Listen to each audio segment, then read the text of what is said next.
Hello, my name is Sebastian, and today I'm going to talk about one of my favorite TV series, and it's called Doctor Who. Doctor Who, or probably is known as Doctor Misterio in some parts of Latin America.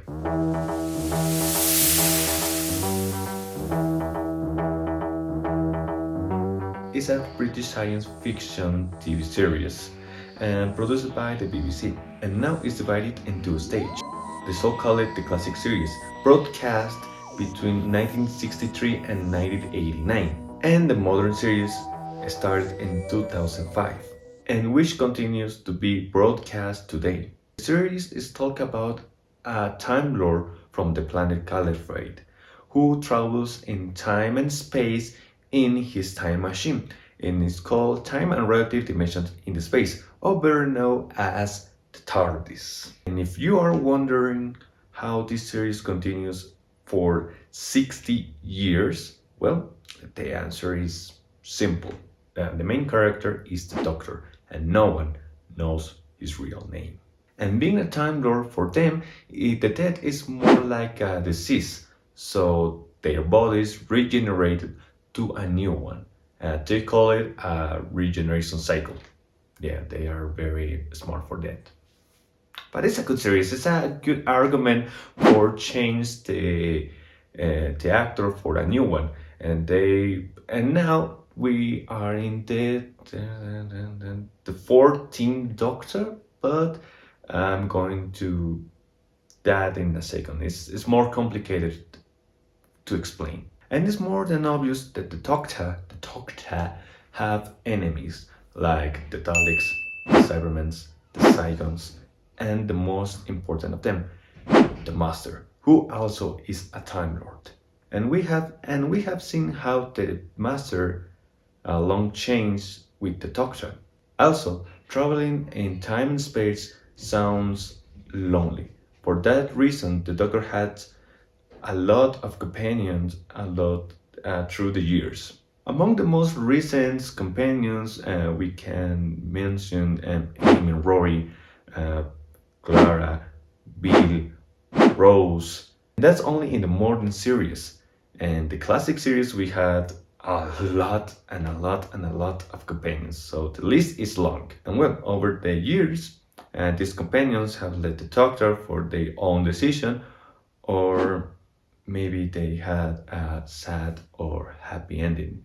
We have the example of Amy and Rory, we have the example of Clara, and the Donna example is it's a lot to talk about these companions. In the adventures of the Doctor, we've seen him travel and visit planets, visit Pompeii, the 50s, and we can tell it sounds funny, but sometimes we have seen the Doctor in situations of danger, and in one and more than an occasion, we cried. A clear example is when the Doctor regenerates.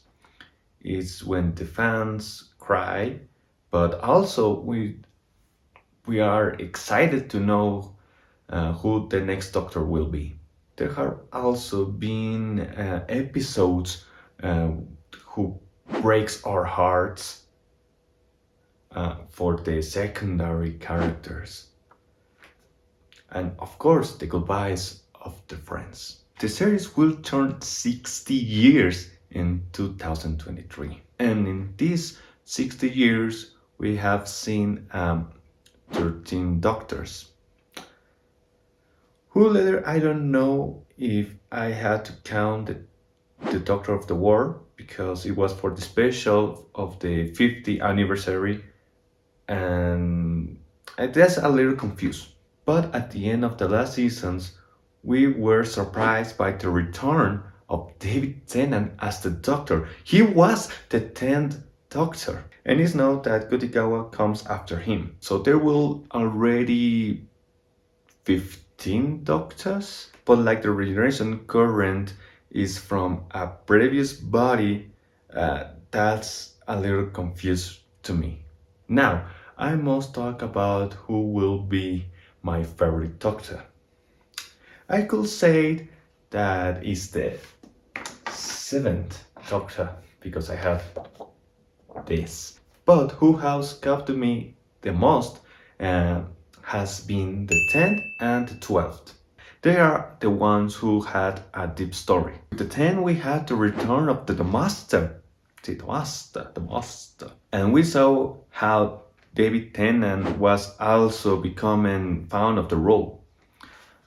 The companions he had also helped a lot with development. And when David Tennant said goodbye and the role of the Doctor, we, I cried a lot because he just said, "I don't want to go," and that's words. I don't know. Just I need a second. With the 12th Doctor, we had also the return of the Master, but now she called Missy because like I said, he, she, them is a Time Lord, so he changed bodies and sometimes they change from man to a woman, and that's good. Peter Capaldi also had one of the best episodes, where he was just the Doctor locked up and surprised us with the monologue of how many seconds are there in an eternity. And his farewell saying, "Never be cruel, never be coward, and never eat pears." And he said goodbye with a, "Be kind, Doctor, I'll let you go." These two doctors are golden.